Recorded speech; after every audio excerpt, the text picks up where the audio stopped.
When I was about 10 years old, we lived out in the country near Farwell, Michigan. One of my friends that I had at the time was Chad, and he lived about 1.5 miles down the road. Our parents would allow us to ride our bikes to each other's house during the summer so that we could play together. One of Chad and I's favorite activities to play was with our action figures. Chad lived on about 10 acres of land, which had paths and forests and a sand pit. It was the sand pit that was Chad and I's favorite place to stage our battles with our action figures. We'd load up our backpacks and wagons with all our G.I. Joes and other action figures. We weren't purists. We were okay with having He-Man and Lion-O help us fight the battle. But we would head out to that sand pit and begin to stage this grand battle. We would spend hours building forts out of twigs, creating hills and ravines out of the sand, digging trenches, making roads and rivers. We would even create a MASH unit because we'd seen the show once or twice. And then we would stage a dam, picture a big water bucket, at the top of the sand hill on one of the sides of the fort. And then we planned to blow it up and flood one of the forts at a strategic moment. We were amazingly creative, or at least we thought so.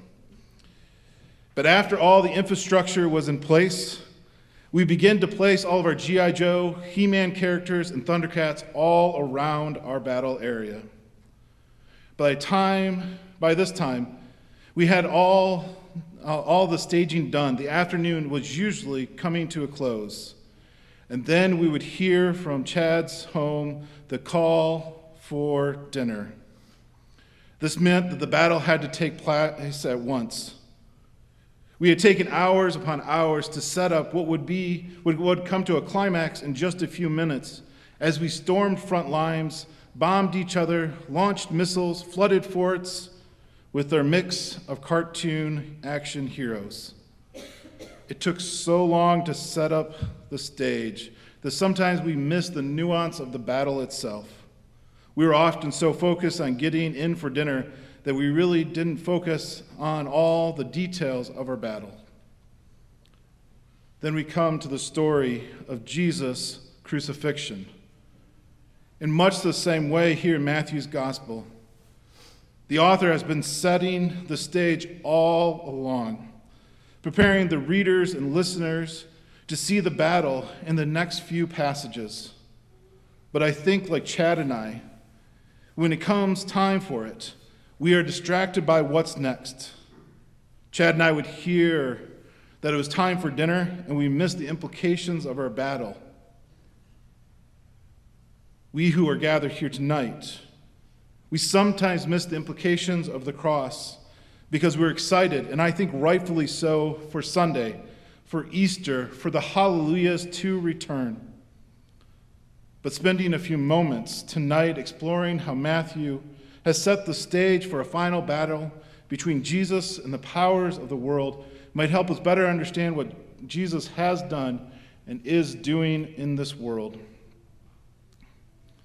Throughout Matthew's gospel, the author keeps an eye on the conflicting expressions of power that distinguishes the human rulers such as Herod, Pilate, the Judean priests, and rulers in Jerusalem from the power of Jesus and the power of God. To get an idea of what Matthew is speaking about in his gospel, we must go back to the beginning. Not just the beginning of this gospel, but of the entire Bible. In the creation poem, after God has created all the world, God declares that humanity has been made in God's image, and then he says, "Be fruitful and increase in number, fill the earth and subdue it. Rule over the fish in the sea, the birds in the sky, and over every living creature that moves along the ground." Here, humanity has been given the mandate or command to have dominion over the rest of creation. But what kind of power should humanity wield? Often this command or mandate to subdue or rule over or have dominion has been taken that humanity has unfettered reign over the rest of creation. Creation is there for our use, pleasure and control, and to be thrown away when done. But this is not the kind of power or reign that God had in mind. Maybe a better way of understanding the idea of dominion here is more of an introduction or a welcoming to explore, question, and even seek to resolve the mysteries of this wonderful world we have been given. I think we all can speak to the many ways in which humanity has exploited creation around us by digging, drilling, and exploding the earth to get to oil, gas, minerals, and metals, and so much more, without concern for future generations or wildlife or the earth itself. This unfettered reign is not what God had in mind in this first command. But then I think about those like John Muir, who saw the beauty of our country and fought to place some of it in reserve so that we could all enjoy it.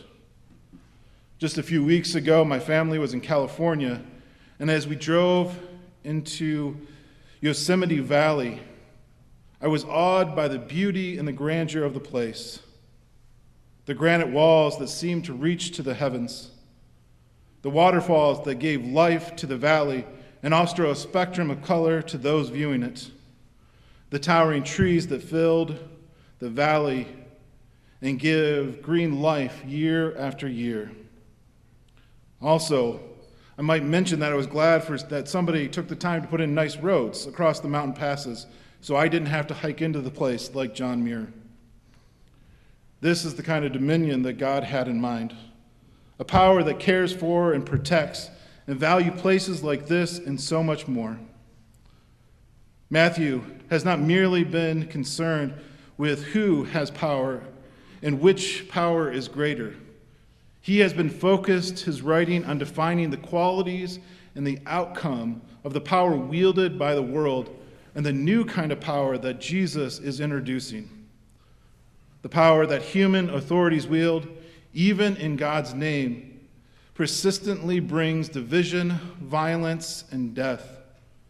Jesus' authority, on the other hand, brings reconciliation, restoration, liberation, and life. These scenes that we have read and heard tonight, the scenes of Jesus' torture and crucifixion, show us the defining expressions of these alternative forms of power at work. See, Jesus, like many of the prophets before him, was speaking truth to power. He was showing the world a new way of wielding power, and it was one completely different than what the powers and authorities have used in the past. We hear of these conflicting powers in our passages tonight. Before these passages, Jesus had celebrated the Passover with his friends and instituted the Lord's Supper. And many of us celebrated that last night at the Maundy Thursday service. But after he had done this, he was betrayed by a close friend. He was arrested. He was falsely accused and harassed by the religious leaders. Jesus, during one of the most trying times in his life, is disowned by his close friend and disciple 3 times. And as Jesus and Barabbas stood before the crowd, and Pilate tried to get Jesus free once more, the crowd cried out for Jesus to be crucified. It is now that the Roman guards mock Jesus in private. They strip him of his clothes and give him a scarlet robe and a crown of thorns.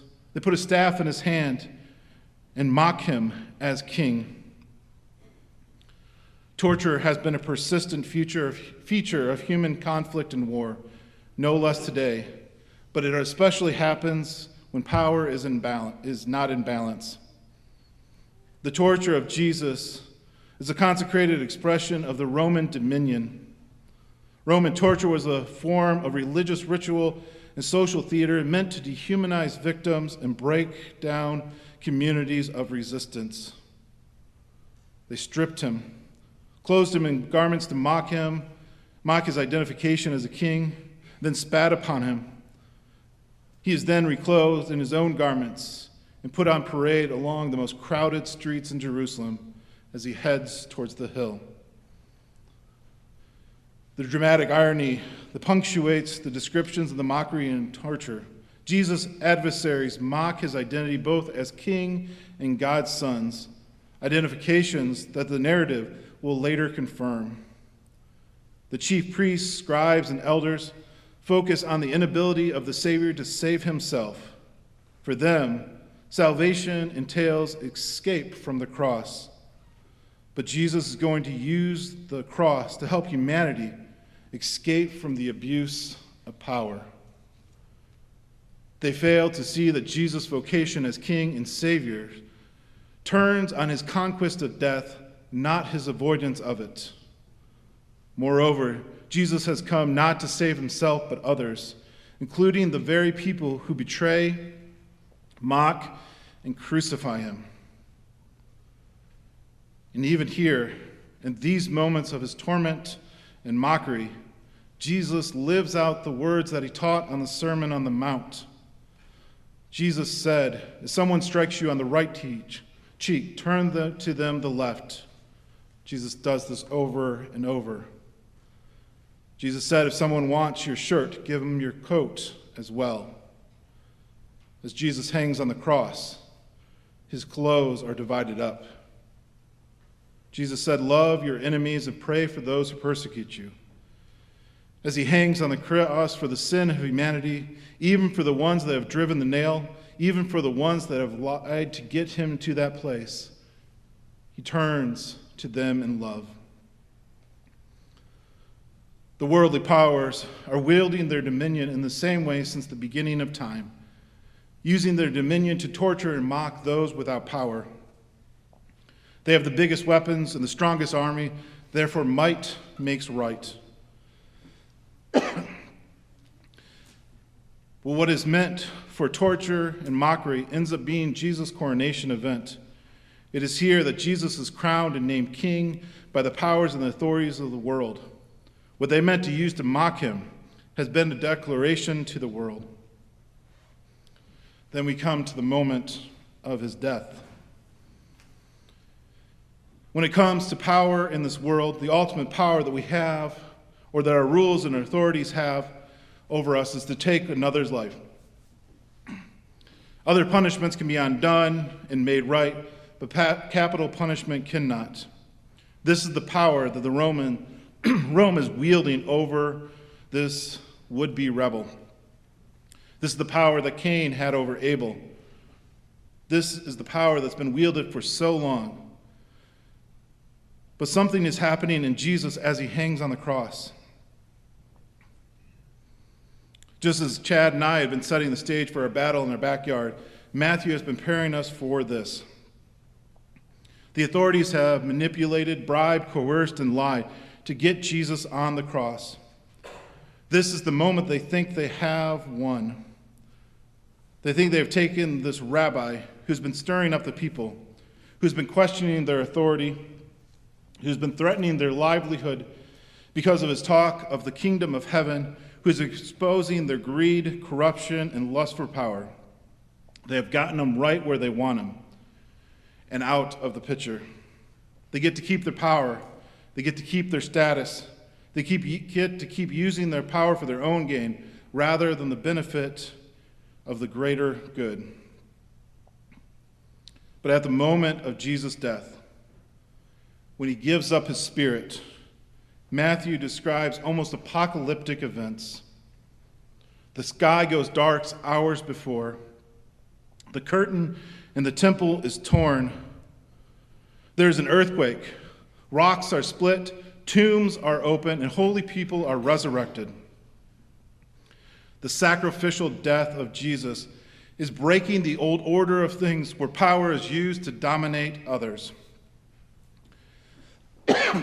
Jesus' death begins to usher in a new era where death, violence, and unfettered power is no longer the norm, but where life, love, and liberation are now the powers at work. Swords are being beat into plowshares. Spears are made into pruning hooks, bombs into bottle openers. The crucifixion of the royal Son of God presents God as one who suffers violence rather than perpetrated on others, redefining the meaning of power in this world. The power of this world has been taught as a way of violence, a way of an injustice, a way of selfishness, of greed, of apathy, and status quo. But in the death of Jesus, the power and the way of the world has been split open like rocks. Death has been broken like the tomb doors, and saints of old who have been longing for the day are coming back to declare the way of Jesus Christ, a way of peace, a way of justice, a way of mercy, a way of compassion, empathy, restoration, the way of love. I came across a poem the other day that I think summed up what Matthew was talking about in his gospel, by a poet named Rudy Francesco in his book Helium, and it's simply titled Rifle 2. It goes like this. On average, the Mexican government confiscates approximately 38,000 illegal firearms per year. After the guns are taken, they are dismantled, and the metal is used to make other types of weapons that will later be utilized by their military. In 2012, Pedro Reyes, an artist from Mexico City, convinced his government to donate the guns to him so that he could turn them into musical instruments.